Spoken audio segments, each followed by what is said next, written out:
are they doing? Are they doing a tour? Ready to go? Okay, good morning. It's nice to see familiar faces. I think we all know why we're here, the announcement from Commissioner Mike Morath regarding Fort Worth ISD. I've put out an official statement, but I think rather than read that today, I'm going to speak from the heart about what I know kind of our community is feeling, and I think a lot of the emotion is maybe concern, trepidation, wondering what comes next. I know that Commissioner Morath really just took a first step. This morning he explained to media and to Fort Worth ISD that the first step is to initiate the process toward a board of managers, and that'll be a longer application process over the next few months. He'll also do a full vetting process for superintendent. In my conversations with Commissioner Morath, I've had the opportunity to express my full support for Dr. Molinar, how hard she's worked in the last year, the amount of improvement we've seen at Fort Worth ISD should be commended, and she deserves to be at the table as a considered candidate for superintendent, and I think she'll get that opportunity as well. I don't view this as a takeover, and I'll tell you why that is. First of all, this is very clearly legally what Mike Morath had to do. He had those two choices that you guys have all reported on before. But in the initiation of a board of managers, these will be individuals from the Fort Worth community. The number one thing we have to focus on is our kids and students across the city of Fort Worth. This is our largest ISD of the 12 districts that serve our city. Over 70,000 students call Fort Worth ISD home. And as your mayor, I've been fortunate enough to be in and out of schools on a weekly basis, seeing the progress that we're making and a refocus in the city of Fort Worth that literacy and education matters for all students regardless of zip code, and every single student deserves that opportunity. So you have my pledge on a few things. Number one is to keep my head in the game. I will be a steadfast supporter for Fort Worth ISD as I have been over the 4 years that I've been mayor. Importantly, calling it when I see it, the things that are good and bad. But right now they need support because our kids need that kind of support. Number two is to our teachers and our principals and administrators, the folks that make these classrooms work every single day. I know today may seem confusing or concerning, but we still are proud of the work that you're doing across the city of Fort Worth. You know, I'm still reminded of the campuses that have seen tremendous increase in accountability scores. Schools like Mary Louise Phillips Elementary School that I've talked about before, Cesar Chavez Elementary School, and by the way, on Friday I'm going to a parade to celebrate Christine Moss Elementary School that went from a failing grade to an A just in the last year. These are the celebrations we need to have of positive results. But the reality is we still have 20 campuses across the city in Fort Worth ISD that are failing, and we can all do better, and it's going to take a tremendous amount of focus. So while I think there are a lot of unanswered questions today, that's natural in this process. I want Fort Worth to be a great example of a community that rallies together to focus on our students, and importantly, think about what the next steps look like over the next few months as they go through that board of manager process, and importantly, who ultimately becomes the superintendent of schools in Fort Worth ISD. At this point, I'm happy to take questions. I have. I think she's a professional, first of all. She anticipated this happening. I think she's probably a bit in flux right now, meaning she knows how much she has poured into this district. Over 20 years of service to Fort Worth ISD. And in a very short period of time, really just a year, think about the difference that she's made and refocusing the district where it needed to be. She's not done yet. I think she still has her heart in the district and wants to continue to be the superintendent. And she is our superintendent today, and she will remain to be there in that position. But I think she's also thankful for the outpouring of support, text messages and phone calls she's received to say thank you, we love you, we're right behind you, and to be supportive. But she's also, again, she's a professional, and her head's in the game to focus on what these students and her teachers need every single day, and that will be her job. Let's be honest, it will not be easy, right? You're going to have the current board of trustees there to serve. You've got teachers concerned, you've got students and parents, you've got applications for board of managers, you've got Commissioner Morath, the conservator. There's a lot for her to take on as the leader of the district right now.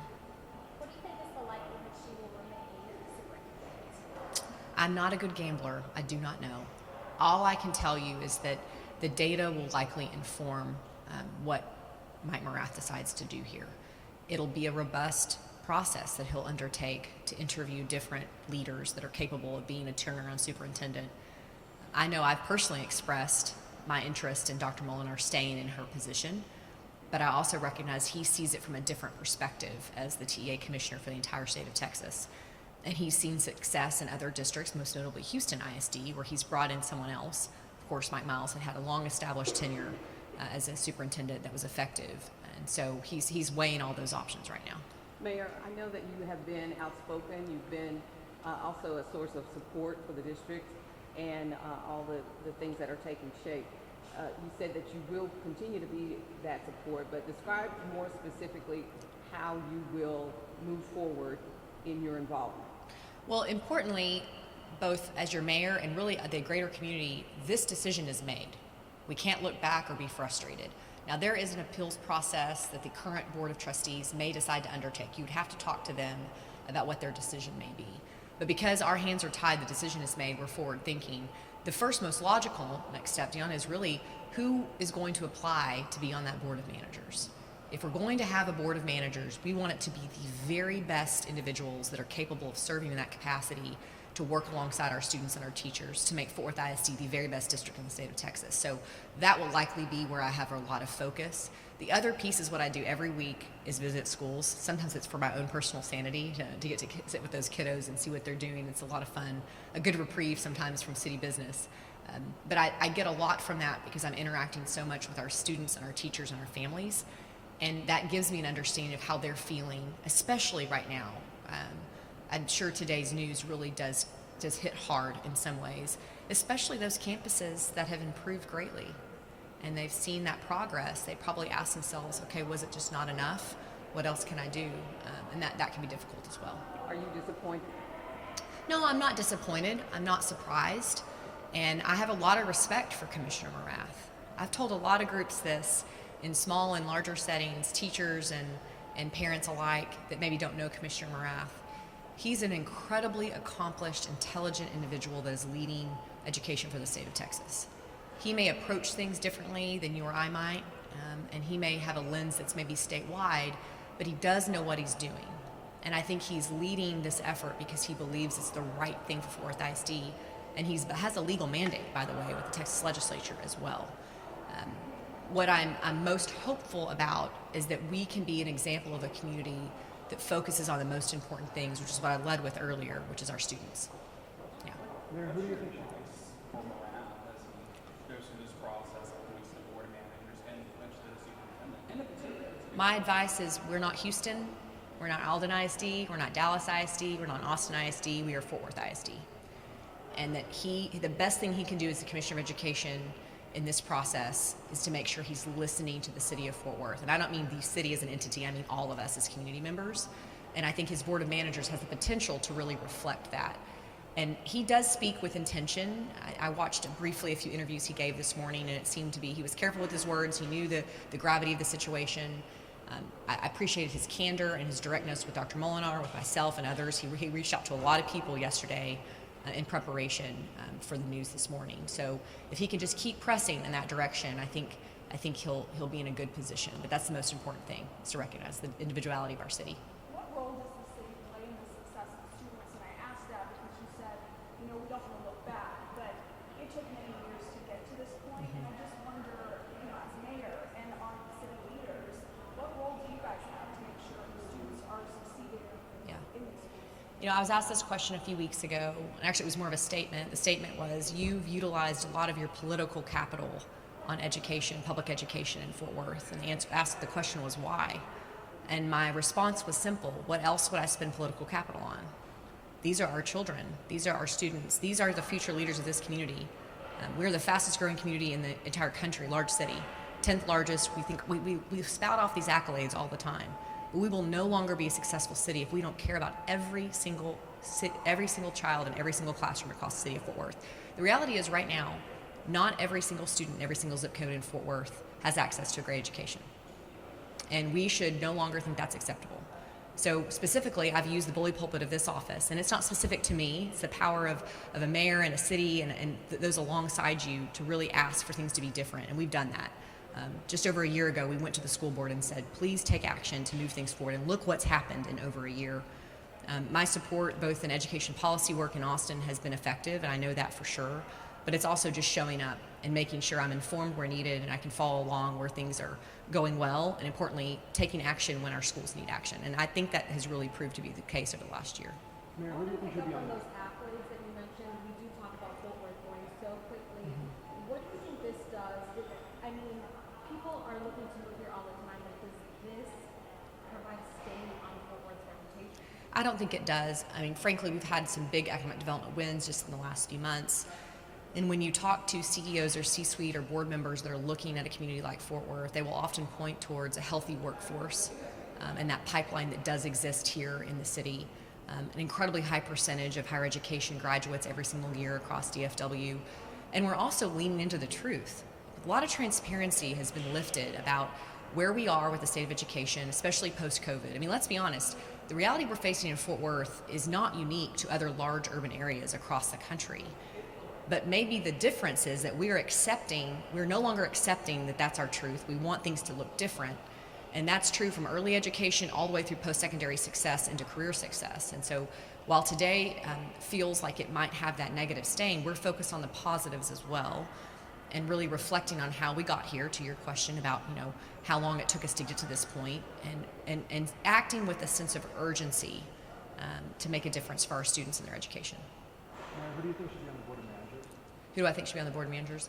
I think individuals that have an acumen for leadership, probably a cross-section of different industries, importantly, reflective of the diversity of our community across every single zip code in the city of Fort Worth, and also a diversity of experience, right? This does not have to be, we don't want a monolith at all. I think you've got a pretty decent example when you research what they put in place in Houston, type of individuals that are on the Houston Board of Managers, and I would hope we would get that same constituency here in Fort Worth. And I do know, just based on text messages I've received this morning, there's a lot of people that are interested in serving on Board of Managers that, oh, by the way, would never have an interest in running for school board. So maybe that also helps. If I may, Harrison, I'd have to add this too. I really want to thank our current board members for their volunteer service. It is incredibly hard to be in elected office, maybe even more difficult than ever has been for school board members across the country, especially post-COVID. And I have not talked to any of them directly this morning about how they're feeling, but I don't want this community to speak negatively of their service, right? I think many of them have made tremendous efforts to make positive change in a short period of time over the last year, working together, and that should be commended, and I think that's worth mentioning today. What do you say to parents right now of Fort Worth ISD? Day to day, you'll not see any difference right now. Make sure your kids are going to school, make sure they're focused, reading is a priority, listen to their teachers, be involved on campus, keep doing what you're doing. And over time, we owe them transparency, clear communication, and what the next steps look like. I think you're going to see the same thing from Dr. Molinar and her leadership. The sun still rose the same way today, and it'll do the same thing tomorrow. We're going to focus on our students. And as things start to kind of unpack, making sure we're communicating with all of our parents and teachers will be a priority for Fort Worth ISD. You mentioned that Houston ISD has seen some good results, but are there any impacts of that you're concerned about happening? Well, Houston ISD is not an apples-to-apple example, partly because of the TEA ratings. There was that lawsuit that was prolonged the effort. So takeover was known, but then there was no action taken. It created a lot of chasm, a lot of political fighting that happened in Houston. I really don't anticipate that here for a variety of different reasons. So I'm hopeful that, to the question earlier about negativity, we need to stay positive for our students. I say this a lot, but I think it's worth repeating. The kids that are in first grade right now, they don't get to redo first grade, or eighth grade year, or senior year in high school graduation. We have to get this right for them. So while we're making significant change and transformation towards turnaround for Worth ISD, we also have to focus on who's there now. In Houston, the data shows the largest growth, positive growth you've seen across the state of any large urban district happened in our largest district in Houston ISD over a shorter period of time under this model of board of managers. So we're hopeful the same thing could happen here. But importantly, Dr. Molinar and the board have approved a lot of the changes that you saw in Houston ISD. So we have a head start that maybe could even give us even greater gains in a shorter period of time. We're going to wrap up. Have one more. Anybody else? Yeah. Will the city have to change anything to protect its reputation with its takeover as far as it sells itself to other cities and tourism stuff? That's a great question. Back to kind of positive messaging, that will continue to be a priority. And that's up to not just the district, of course, that's up to our Economic Development Partnership Group, the Chambers of Commerce, the City of Fort Worth. There are so many positive stories that I hope many of you will run with in the coming weeks about what is working in education and preparing our workforce for tomorrow. But we will have to combat some of that negativity that comes over. Candidly, I think there's been a lot of struggle with the word takeover. And I think that feels like a heavy word, which is why I led with, I don't consider this a takeover. Because ultimately, the leadership of the district will still remain in the hands of the City of Fort Worth and our Board of Managers. And I'm confident that we're going to put the right superintendent in place. Right now, my chips are on the table for Dr. Molinar. I know her personally. I consider her a friend and a great leader. But I also respect the process that Commissioner Marath will go through. But again, positive stories will be needed, especially to tell the good work that our students are doing across Fort Worth. Thank y'all. Appreciate it. Thanks, Mayor. Lacey, these two Wi-Fi with me?